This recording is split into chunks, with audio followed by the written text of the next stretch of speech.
Welcome back to the Green Room. I'm your host, Chris, and we're here to discuss life, growth, keeping your peace. Today, we're diving into a big one, y'all. I've entitled this one, Misery Loves Company. You probably heard this phrase before. I know I've had growing up over the time, but how often do we really think about it and what it actually means? More importantly, how do we keep negativity of others from seeping into our own lives? But we're going to discuss that and we're going to have a better understanding. So our first segment for today will be understanding the misery trap. See, we need to understand that negative people tend to attract and spread negativity. This could be because they're just stuck in a cycle of self-pity, resentment, or just general unhappiness, dissatisfaction where they're at in life. They may not even be aware of how they impact those around them, but it is important to realize that their energy can be draining. Negativity, negative, it's in the name. We all have had that one friend, or it could be a coworker, maybe even a family member who never has anything positive to say. Every conversation is a complaint. Every outlook is pessimistic. And before you even know it, you're feeling just as down as they are. Or you may not even notice it. But the big question here that is going to be the discussion today is, why does misery love company? Well, part of it is human nature.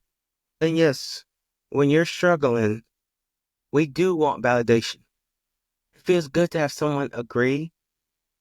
And it feels good even if what we're agreeing with, it's negative. It's a lot of negativity. But here's the thing. Misery doesn't just love company. It needs it. It feeds off of it. It feeds off the sheer frustration and despair. And if you're not careful, it will drag you down right along with it. We're going to go to segment 2. And this segment is going to be recognizing when it's affecting you. So talk about misery loving company, but how do we know when you're getting pulled down by somebody else's storm? Here's a couple signs I came up with that I think will be very important for you to know. End up feeling emotionally drained after spending time with them. You tend to start adopting negative mindsets. Then you also find yourself complaining more in small petty stuff. Your motivation and positivity just starts to fade, and just overall you start to feel guilty and obligated to fix their problems. So if any of these symptoms sound familiar, it might be time for you to reassess who and what you're allowing to enter your mental space. Now we're going to go to segment 3. And this is where I call setting boundaries and protecting your energy. All right. So we identify the problem. Now, how do we protect ourselves? I have a couple of ways how you can protect yourself. 1, limit your exposure, whether it's a person or thing that's causing this negativity. If possible, spend less time around them. Around them. This doesn't mean you have to cut them out entirely, but be mindful how much energy you're giving to them. Number 2, redirect the conversation. When someone starts going down a negative spiral, try steering the conversation towards something positive. Whether it's giving them the solution or whether it's trying to get them to get to that solution themselves.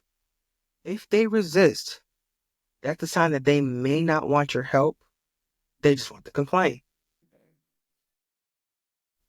That being said, number 3, don't engage in the drama. Misery thrives on validation. If you refuse to feed into it, you take away its power. And number 4, make sure it's very important. You're setting clear boundaries. It's okay to say, hey, I want to support you, but I also need to protect my own energy. Healthy relationships respect boundaries. And number 5, surround yourself with positivity. You can balance out the negativity by just intentionally seeking uplifting people, doing positive activities, and having uplifting conversations. The more you reinforce positive thinking, the less susceptible you are to be negative. This is going to go into my 4th segment when we're going to discuss choosing growth over misery. Because at the end of the day, the company you keep has a huge influence on your mindset and your overall well-being. You have a choice. Do you want to be with someone who lifts others up, or someone who gets stuck in a cycle of negativity and continuously brings somebody down? More specifically, bring you down. The answer should be obvious, but making that choice takes effort. Start small. Be aware of the conversations you are engaging in, the people you give your energy to, and the way you react to negativity. Overall, when you feel yourself slipping into that miserable, that negative headspace, pause and get yourself back on track. Redirect yourself. You are in control of your own energy, and no one has the power to bring you down unless you let them.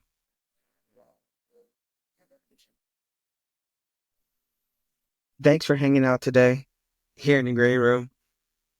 And if this episode resonated with you, share it with someone who might need to hear it.